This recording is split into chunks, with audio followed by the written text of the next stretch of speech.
वजीर आजम का aircraft mid air में होता और इस तरह का हमला होता, तो फिर इसका जिम्मेदार कौन होते? और वजीर आजम को, प्रधानमंत्री को देश को बताना है कि क्या नेतन्याहू ने उनको ये बताया था कि इजराइल ईरान पर हमला करने वाला है, और अगर बताया था तो फिर वजीर आजम को चाहिए था कि वो फौरन, प्रधानमंत्री को चाहिए था कि फौरन अपना इजराइल का दौरा खत्म करके देश को वापस आते। मैं इसलिए कह रहा हूं कि अटल बिहारी वाजपेयी 1979 में चाइना गए थे, और जब वियतनाम पर हमला हुआ अटल बिहारी वाजपेयी वापस आ गए देश को। और अगर इजराइल ने नहीं बताया कि वो यूएस के साथ मिलकर ईरान पर हमला कर रहा है, तो फिर ये तो इजराइल ने हमको धोखा दिया। देश के 133 करोड़ जनता को इजराइल ने, भारत की, धोखा दिया है, बिट्रे किया है।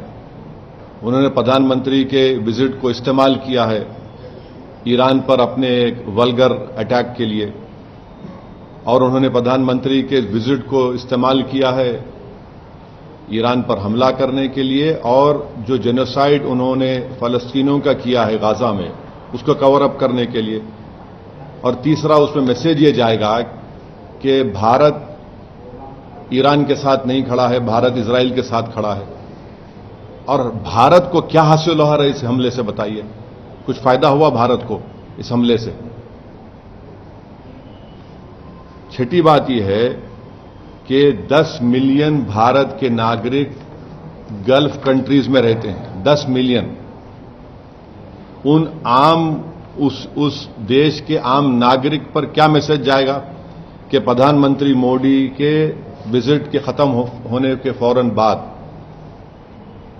इजराइल ने ईरान पर हमला किया। अब आप देखिए, बहरीन में हमला हो गया, कतर में हमला हो गया, सऊदी अरेबिया पे हमला हो सकता है। तो ये वहां की जनता को हम क्या पैगाम दे रहे हैं? हम तो हमेशा न्यूट्रल थे। देश के प्रधानमंत्री को और बीजेपी को समझना चाहिए कि हमारी 80 साल की जो लेगेसी थी कि हम न्यूट्रल थे इस मामले में, आज उसका क्या हो गया बताइए? और फिर बहुत गलत मैसेज गया है तमाम ये गल्फ कंट्रीज को, चाहे बहरीन हो, कतर हो, इराक हो। और हम जानते हैं कि कतर होश कर रहा था कि सीज फायर हो गाजा में, इजराइल ने वहां पर हमला कर दिया, बॉम्बिंग की। इसमें भारत का बेनिफिट क्या है बताइए? और प्रधानमंत्री के साथ जो आपकी बरादरी मीडिया के लोग गए थे कवर करने के लिए, वो भी फंसे हुए इजराइल में। अब उनका क्या होगा? तो ये जो,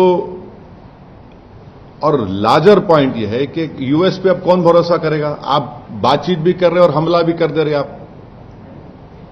तो ये सवालात हैं जिससे देश के प्रधानमंत्री को, बरसर इख्तियार जमात को, बीजेपी को इसका जवाब देना पड़ेगा। और बड़ी अफसोस की बात है कि प्रधानमंत्री इजराइल को चले गए, फिर उनको वहां पर एक उनकी नेसेट में, पार्लियामेंट में एक अवार्ड भी दे दिया गया, और प्रधानमंत्री के वजीर आजम की मौजूदगी में वहां के अपोजिशन ने वॉकआउट भी कर दिया। इजराइल ने नरेंद्र मोदी के इस विजिट को इस्तेमाल किया हमला करने के लिए और दुनिया को बताने के लिए कि भारत उनके साथ खड़ा हुआ है, बल्कि ये बेट्रेयल है। हम पूछना चाह रहे हैं बीजेपी और देश के प्रधानमंत्री और उनके सरकार से कि क्या नेतन्याहू ने हमको बताया था प्रधानमंत्री को? अगर बताया तो प्रधानमंत्री को निकल के आ जाना चाहिए, जिस तरह वाजपेयी ने किया था 79 में। और अगर नहीं बताया तो फिर इजराइल ने इस्तेमाल किया हम लोगों को। ये बड़ी तकलीफदेह बात है। तो ये मुझे अब तक इसी पर यही कहना है। हम उम्मीद करते हैं कि जो 50,000 अभी भी भारत के नागरिक ईरान में है और 10,000 इजराइल में है, उनको वापस लाया जाए।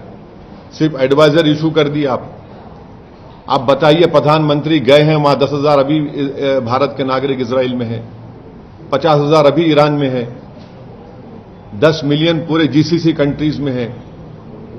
किसको नुकसान होगा बताइए इससे?